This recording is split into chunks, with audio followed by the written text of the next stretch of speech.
Hello bachcho, let's read this question. The question says, potassium has a BCC structure with nearest neighbor distance 4.52 angstrom.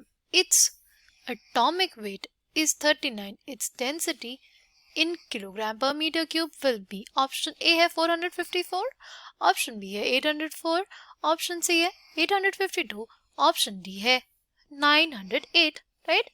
The key concept for this question is जो हमारे पास density होती है it is basically equals to Z. Z is number of atoms multiplied by molar mass upon Avogadro's number into A cube. A cube क्या है? A है हमारे पास H length और उसका क्यूब, राइट? अच्छा, अगर हम लोग बात करते हैं BCC में, BCC में जो पार्टिकल्स हैं वो कहाँ पे प्रेजेंट रहते हैं? BCC में पार्टिकल्स हमारे पास प्रेजेंट रहते हैं कॉर्नर्स पे, राइट? और बॉडी सेंटर पे, राइट? हमारे पास हो गए कॉर्नर्स के पार्टिकल्स, राइट? और एक पार्टिकल कहाँ पे रहेगा? रहेगा बॉडी सेंटर पे, ठीक?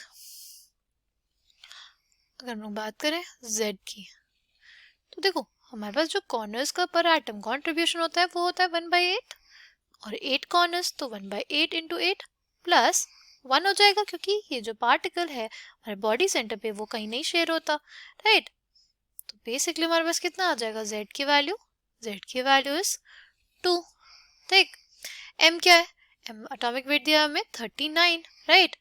Na क्या है? एवोगाड्रोस नंबर, उसकी वैल्यू हमारे पास कितनी होती है? एवोगाड्रोस नंबर की वैल्यू होती है 6.022 into 10 raise to the power 23 per मोल, ठीक?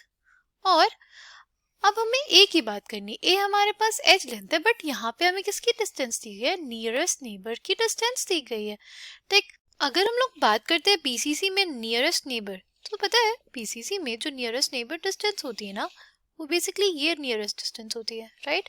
ये हमारे पास क्या होता है? ये हमारे पास होता है बॉडी डायगोनल और ये बॉडी डायगोनल का जो हाफ हो जाएगा वो हमारे पास होती है नियरेस्ट नेबर की distance in the case of BCC, right? ये डिस्टेंस कितनी हो जाएगी? Half of the body diagonal. Half of the body diagonal कितना हो गया? हो जाएगा √3a/2 के बराबर। किसके बराबर हो जाएगा? वो हो जाएगा √3a/2 के बराबर, ठीक? नाउ हमें नियरेस्ट नेबर डिस्टेंस दी गई है, कितनी दी गई है हमको नियरेस्ट नेबर की डिस्टेंस? वो दी गई है 4.52 angstrom is equals to √3a/2, right? इससे हम लोग a निकाल लें, इससे हम लोग अपना एज लेंथ निकाल लेंगे, तो फिर हम लोग अपने फॉर्मूले में वैल्यूज पुट करके आंसर को निकाल सकते हैं, राइट? a की वैल्यू कितनी आ गई? a की वैल्यू हमारे पास कुछ इतनी आई, राइट? तो अब बस a की वैल्यू हमको अपनी जो डेंसिटी फाइंड करने की इक्वेशन है उसमें डालनी है। तो density is basically equals to Z which is 2, M कितना? M हमारे पास है 39 ग्राम पर मोल by Na which is 6.022 into 10 raised to the power 23 per mole into क्या?